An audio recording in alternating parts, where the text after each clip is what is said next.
أعوذ بالله من الشيطان الرجيم بسم الله الرحمن الرحيم إن الذين كفروا وماتوا وهم كفار أولئك عليهم لعنة الله والملائكة والناس أجمعين خالدين فيها لا يخفف عنهم العذاب ولا هم ينظرون وإلهكم إله واحد لا إله إلا هو الرحمن الرحيم صدق اللہ العظیم۔ حاضرین، یہ سورہ بقرہ کی 3 آیتیں ہیں جن کی تلاوت کی گئی۔ آیت نمبر 161، 162، 163، 161، 162 اور 163۔ اس آیت میں جو الفاظ استعمال کیے گئے ہیں ان کے معنی کی جانب توجہ فرمائیے کہ ان الذین، بے شک وہ لوگ جنہوں نے کفروا، کفر کیا، وماتوا اور مر گئے، وہم کفار جبکہ اسی کفر کی حالت میں تھے، اولئک یہ وہ لوگ ہیں کہ علیہم کہ ان کے اوپر لعنت اللہ، اللہ کی لعنت ہے، والملائکہ اور فرشتوں کی بھی، والناس اجمعین اور سارے ہی انسانوں کی،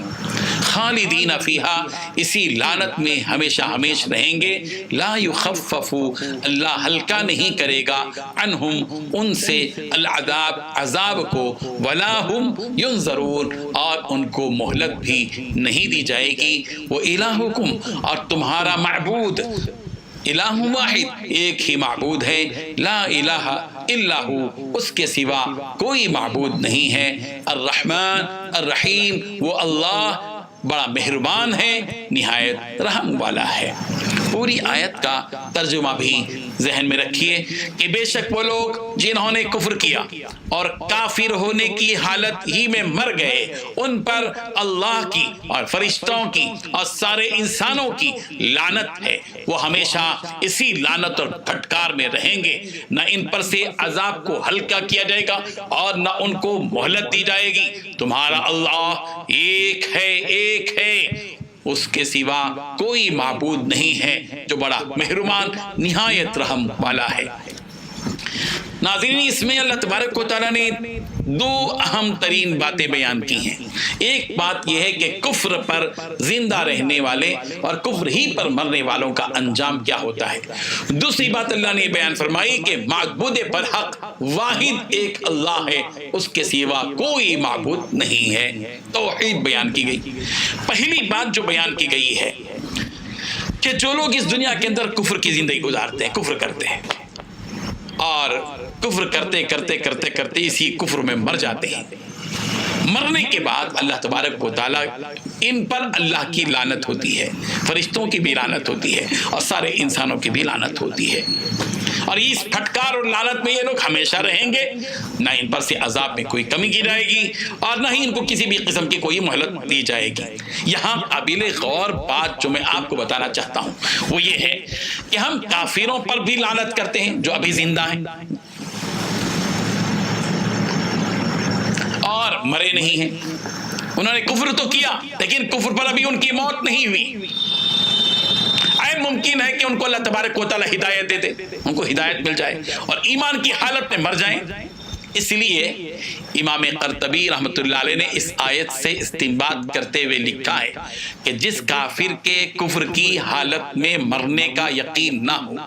اس پر لعنت کرنا جائز نہیں ہے۔ ہم ڈنکے کی چوٹ سب پر لعنت کر دیتے ہیں، جو بھی کافروں پر لعنت، کافروں پر لعنت، کافروں پر لعنت۔ ارے ایسے کافروں پر لعنت ہے جو کفر کی حالت میں مر جائیں،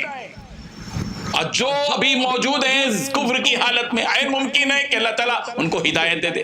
ہمارے اوپر ان پر لعنت کرنا واجب نہیں ہے، ہماری ذمہ داری ان پر دعوت دینا ہے۔ ہم نے ان کو دعوت ہی نہیں دی اور لعنت شروع کر دی، ضرورت اس بات کی ہے کہ جن کافروں کے کفر پر مرنے کا یقین نہ ہو ان پر لعنت کرنے سے گریز کریں، اور چونکہ ہمیں کسی خاص شخص کے خاتمے کا یقینی علم نہیں ہے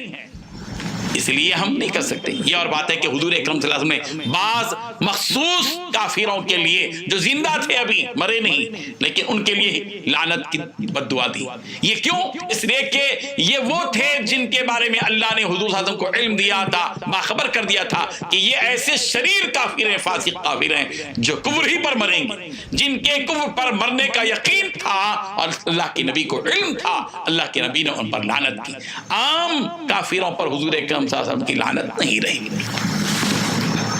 اس لیے ضرورت اس بات کی ہے کہ ہم تھوڑا سا احتیاط کریں۔ اللہ نے ان کو زندگی دی ہے، وہ ابھی کفر کر رہے ہیں، این ممکن ہے کہ ہمارے اخلاق ان تک پہنچیں، ہمارا کردار ان تک پہنچے، اسلام کی حقیقی تصویر ان کے سامنے آ جائے،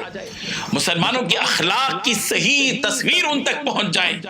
غیر ممکن ہے کہ پھر وہ اس کا دل نرم ہو اور پھر وہ اسلام قبول کر لے۔ اور ہم دنیا میں دیکھ رہے ہیں کہ کتنے لوگ اسلام کی طرف بھاگے بھاگے آ رہے ہیں، جو کفر میں تھے لیکن اسلام کی طرف آ گئے اور ہم سے بہتر بن گئے،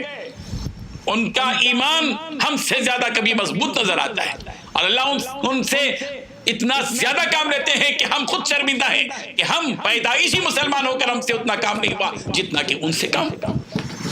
اس لیے ضرورت اس بات کی ہے کہ اس بات پر غور کریں۔ اور دوسری چیز جو اللہ تبارک و تعالیٰ نے یہاں توحید بیان کی کہ وہ الہکم الہ واحد، کہ تمہارا محبوب معبود ایک ہی معبود ہے، اس کے سوا کوئی معبود نہیں، صرف ایک ہی تمہارا مسجود ہے جس کا تم سجدہ کر سکتے ہو، ایک ہی تمہارا الہ ہے جس کی تم عبادت کر سکتے ہو، اور وہ الہ بڑا رحمان اور رحیم ہے۔ اس حقیقت کو ذہنوں میں رکھتے ہوئے ہم سب کو زندگی بسر کرنی چاہیے۔ وآخر دعوانا ان الحمد للہ رب العالمین۔ لا الہ الا اللہ، لا الہ الا اللہ۔